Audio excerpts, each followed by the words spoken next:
All right, so staying in the NFL, Sunday one of the prime time, at the 4 o'clock games, one of the most sought after games was the Baltimore Ravens versus the Pittsburgh Steelers. That game ended on a failed 2 point conversion by from Lamar Jackson to Mark Andrews, and that failed, and the Steelers end up winning 20-19. So, Jay, did the Steelers win this game, or did the Ravens lose this game? Oh man, that's a good one. Steelers won the game, 2019. But I look, John Harbaugh, he helped them out a little bit. I mean, I see the 2 point conversion to win the game at the end.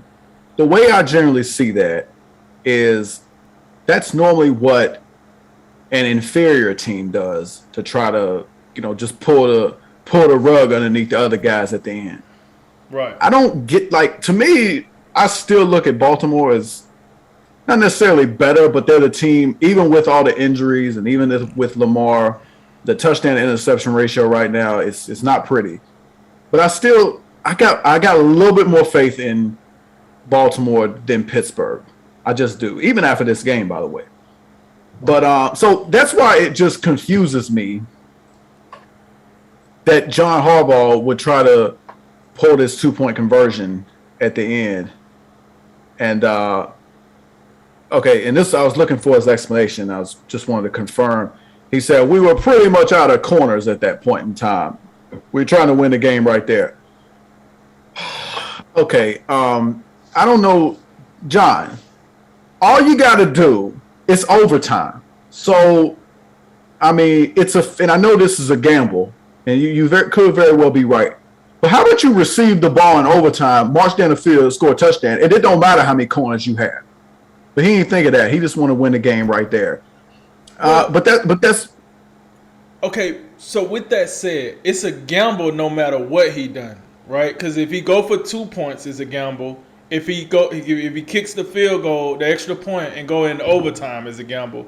So can you say he was gonna have to gamble anyway? I think yes. But my counterpoint to that is just what I was saying earlier.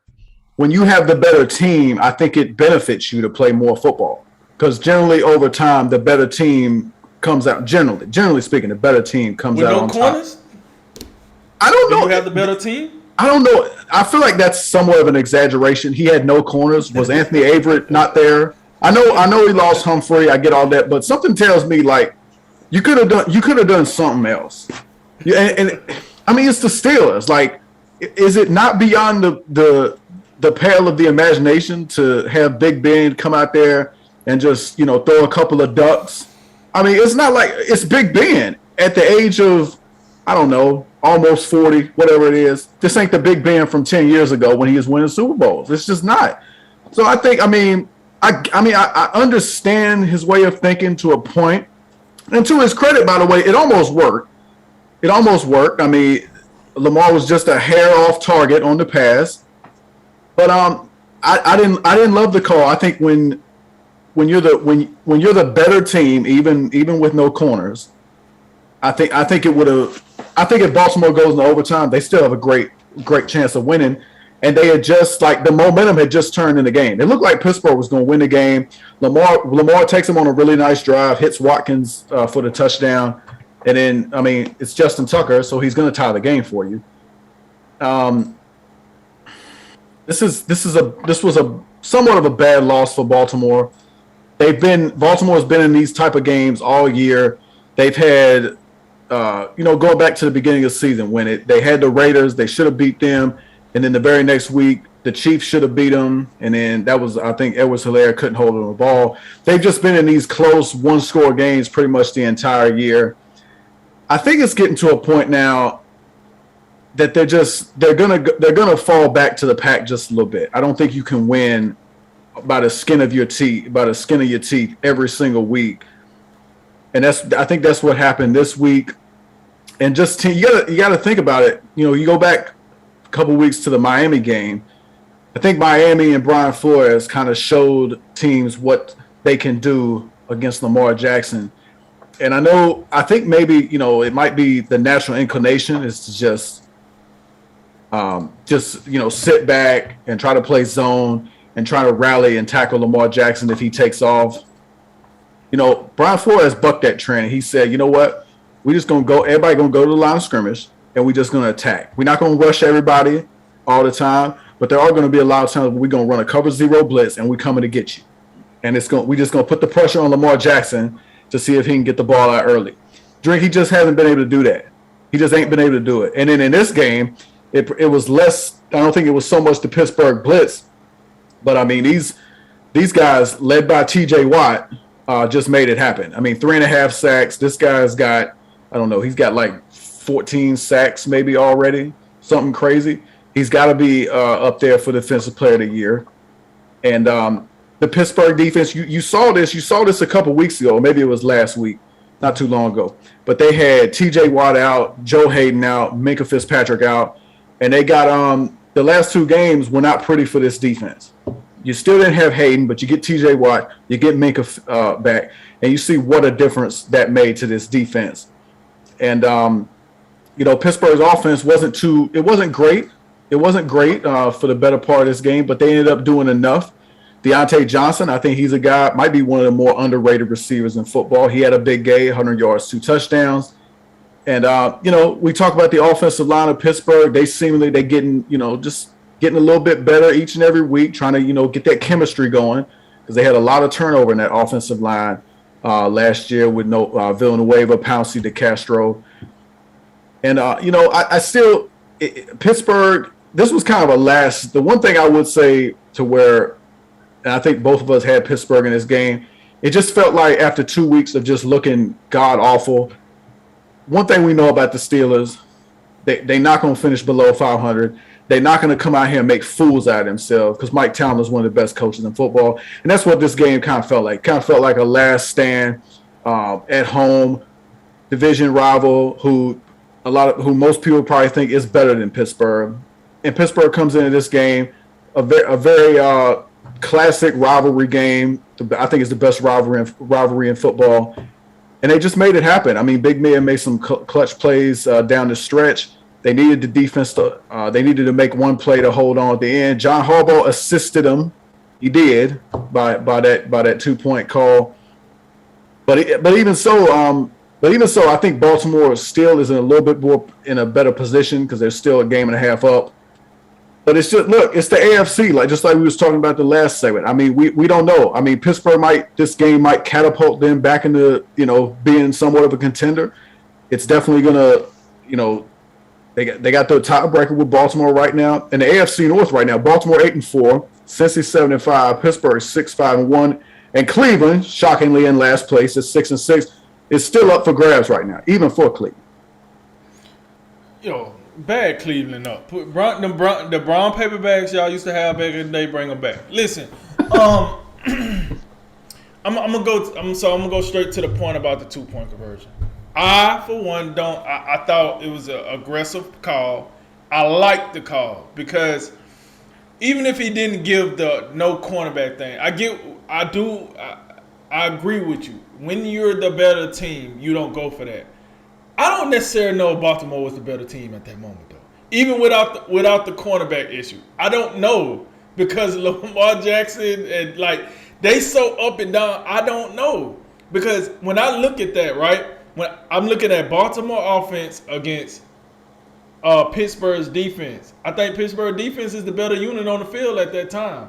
So I think you go back, you say, listen, we draw up our best 2-point play. And let's try to win this now and put the pressure on the Steelers to close it out. And, unfortunately, you don't get it. You don't get all the breaks. And even though they didn't get the 2-point conversion, I don't think it's a bad call. Get it over with. Because clearly, as the head coach, you feel like you have a major deficiency going into overtime. And that's why you're trying to avoid it. Because we go into overtime, we're definitely going to lose. Let's try to win it now. I'm not mad at that, but I do agree with what you said. When you're considered the better team, you shouldn't put yourself in that harm. You got the best kicker in the NFL, probably going to go down as the best kicker in NFL history if he keep kicking the way he's kicking. However, I understood the play. Now, to the game itself, the game itself is the reason why I kind of agree with John Harbaugh's decision, because the more I look at Lamar Jackson and seeing him up close and personal, it's just something that's just like you said, that whole he struggles to pass against a blitz. He struggles to see the open area when somebody blitz him.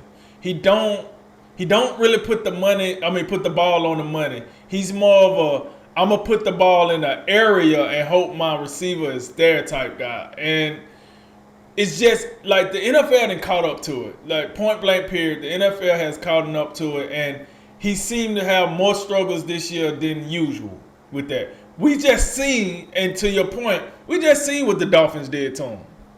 We never considered the Dolphins to be a defensive juggernaut.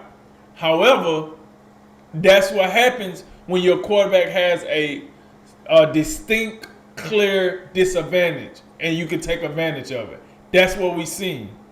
Listen,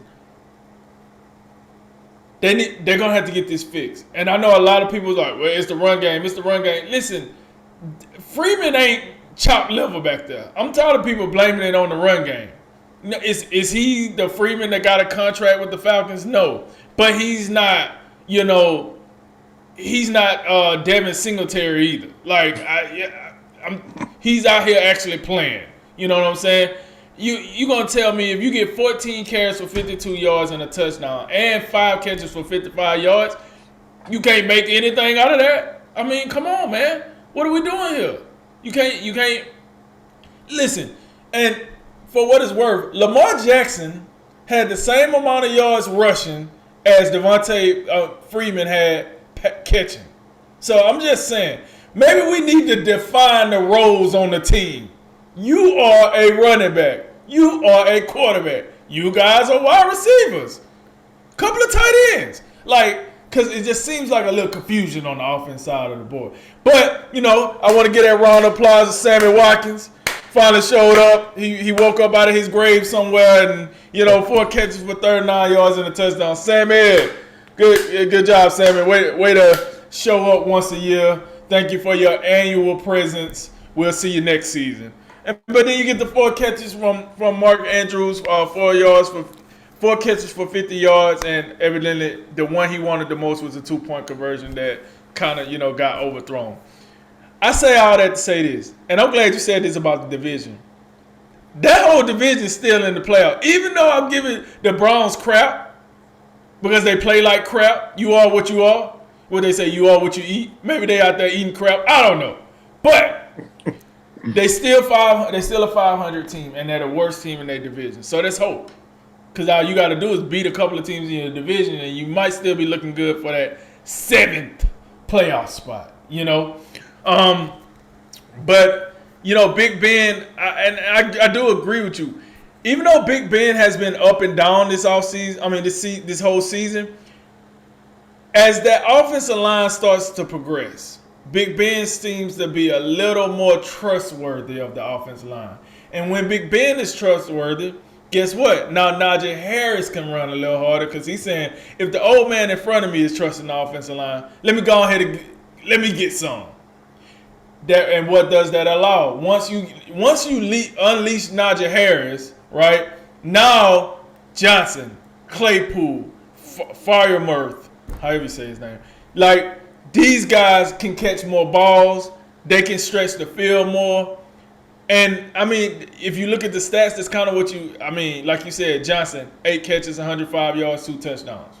All right, cool. I can live with that. Claypool, 2. Hey, Claypool, I got you on my fantasy team. I would just like for you to do a little more. Either way, that's not terrible. But from a personal standpoint, I expect excellence. So, they got enough. They have a good, I ain't talking about defense. Defense look like they back on they Grizzly right now. They back on the grind doing what they do.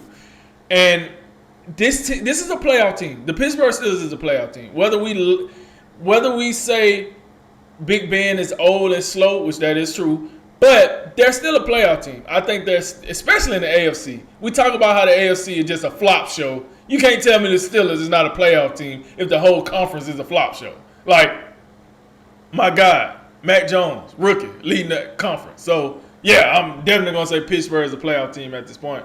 And for the Ravens, man, like, listen, as far as this game go, I personally think the Steelers did win the game.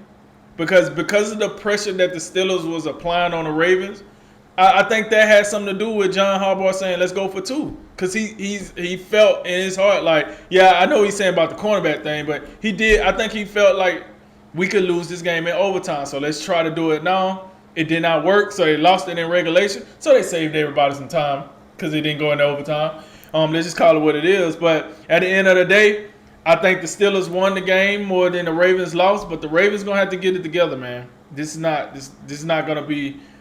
You can't win like this, and it's about that time that Lamar Jackson wins something, and he's not gonna win like this. So they're gonna have to figure some things out in Baltimore. One quick note, since at this point Pittsburgh, they look like a team that can sneak into the back end of the playoffs, be that final wild card. The thing I just want to bring to everyone's attention, there's only 3 teams in the AFC who have fewer than 6 wins, and that's the Jets, Jaguars, and Texans. Everybody else has 6 wins or more. 12 of those 13 teams are 500 or better. You got Miami at 6-7. You got Denver, Cleveland, and the Raiders at 6-6. Indy is 7-6. Pittsburgh 6-5-1. All of those teams would be out if the playoffs started today. Your wild cards would be Buffalo, Cincy, and the Chargers, and you'd have New England, Tennessee, Baltimore, and Kansas City. So some of these teams, like, we still viewing them as kind of playoff material. Like even Cleveland at 6-6, we know they got plenty of talent and they should be better than what they are. But there's going to be some solid football teams that get left out of this. Even Miami, as hot as they are with 5 straight wins, they're still out of 16 teams and 13. They if they want to make the playoffs, they got to keep rolling.